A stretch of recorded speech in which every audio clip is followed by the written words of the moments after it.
I'm not quite as tech savvy as the rest of my group, so bear with me.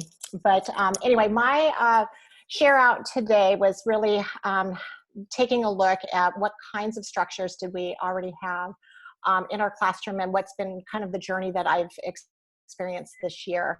My focus, a lot of work has been done around student agency, and I just so happened to have a student that forced me to kind of look at the beginning of the year, how do we inspire the uninspired? So I was going to start with a story about a student. His name is Isaac, and he's a student I had actually as a second grader, and then he stayed with me in third. But in third grade, when he joined, his conversation with me started to change.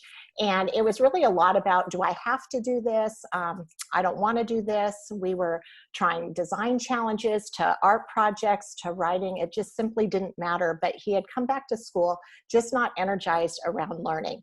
So about October, I finally pulled him aside and said, hey, we can't spend our whole year doing this.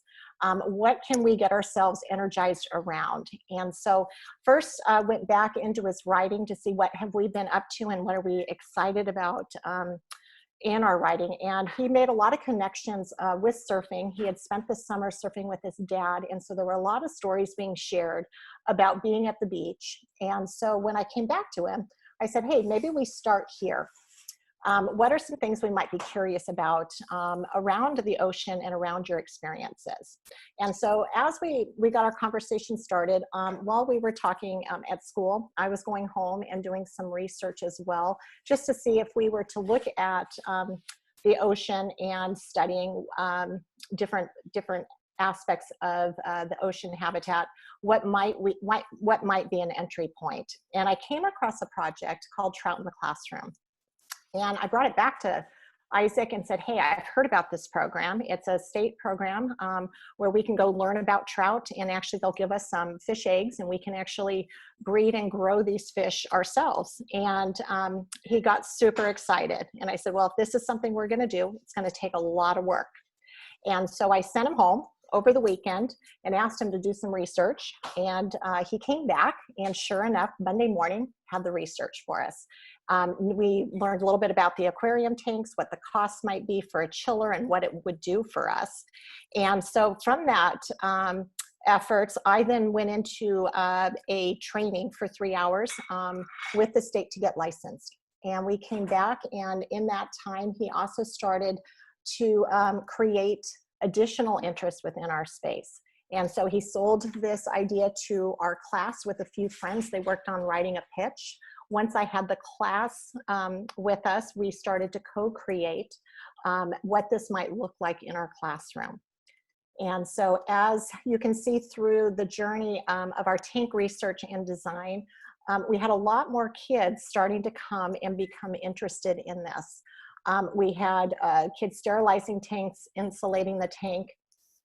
And then after a little bit, we discovered that we started having kids from other classes coming. And suddenly it was no longer about co-creating a project just with my own students, but this was actually becoming a really student-driven project. I had kids coming to me after the holiday break, having done a lot of research on a shared Padlet, saying, how can I become involved in this learning? And so we started creating some student-run leadership groups that would take care of the tanks. We had a growth chart group that would measure the fish every Friday. And then we ended up creating, and this is just a little bit of the science and the research investigation along the way. The scientist actually helped us as well in gathering additional interest. He was there to answer questions, and we had some industry experts come in that actually pulled all 5 of our classes together. And eventually the sharing out led to students finding their own passions and interests. I have Ashton over here in the corner that was presenting a directed draw. Her scientific journals lent to some skills in drawing that really took a passion in her developing some different ways of creating the fish. And so she wanted to pursue that and see what she could do in helping other kids learn how to draw. We also had a podcasting group, and this is just a little bit about the Padlet and the shared piece that we did across our 5 classes. And then finally, as this was going on, and we were getting closer to our trout release, I had a student, again, remind me about things that we wonder and how we ask these questions. So I started with Isaac at the beginning of the year, and then this is now about March, and I have a student that finally comes to me, he's like, Mrs. Clarkson, why do we have snack at the time that we do, and can we change that? And as we started talking, we discovered that there really wasn't one single simple answer. And so our group then went into another design around schedules. And the schedule that we started to design was to look at, if we were to take structure away and the kids were given the opportunity to create their own morning schedule, what would that look like? And so we started and eventually did some prototypes along the way, and eventually landed on us needing to set a goal in the morning, then having an opportunity to create some structure where the kids knew some bare minimals of, we need to have 45 minutes of practice in math. We need to be reading for this amount in reading. And so they would structure their day in the morning. And then eventually at the end of the learning day, we would come back around and say, how did this work for us? So this was a foundation that we had already started in our class.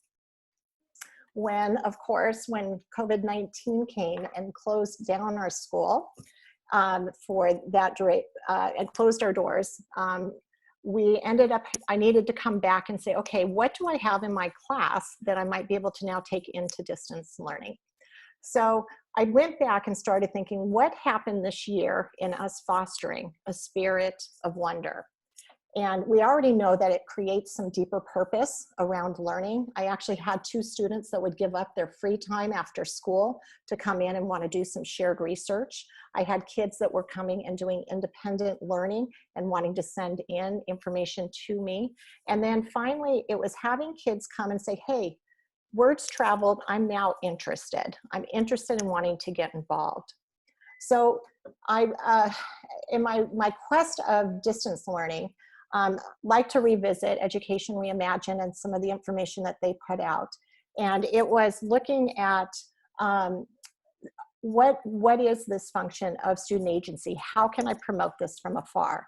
So again, Education Reimagined has set out 4 components. It's setting goals, it's initiating action towards those goals, reflection, and then doing and hoping that it gets internalized and that we've built some of the executive functioning skills. So anyway, so in my class currently right now, working with the kids from a distance, we've been looking at Google Classroom and sharing our schedules and looking at reflections, and then also having our Padlet, where the Padlet has come in to support our special interest groups. So anyway, leaving us here, it's still looking at trying to continue on how do we inspire the uninspired.